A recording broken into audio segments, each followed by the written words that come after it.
Good morning everyone! Mag-prepare tayo ng ating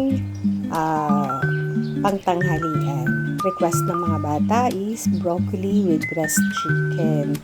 Madali lang itong lutuin mga mami. So, gisa-gisa lang yan. After niya, kailangan talaga pati yung stock or yung tangkay niya. Sinasama ko, babalatan ko lang yun para hindi siya masyado matigas. Pero madali lang siyang lutuin. Tapos, after po niyan, habang nakasalang yan, kukuhanin ko na muna yung mga sinampay ko sa labas. And then, after makuha yung mga sinampay na yun, hindi ko sure kung kailan ulit yun matutupi. Ayan. Bakit ba naman kasi yung pagtutupi hindi natin alam palagi kung kailan natin kailangang tapusin or kailangang umpisahan.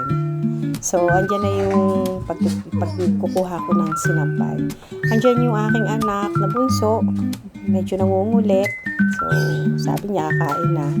And then, napakalambing talaga ng batang yan. Kasi nung hapon, pinag-prepare din niya ako ng merienda. So, yung isang pirasong tinapay, and then with cheese sa ibabaw, merienda daw namin yun. So, isama ko daw yun dito sa aking mini vlog. So, ayan, para daw ma-expose yung kanyang ginawa.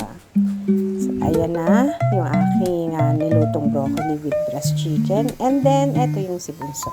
Ayan. Thank you and happy watching.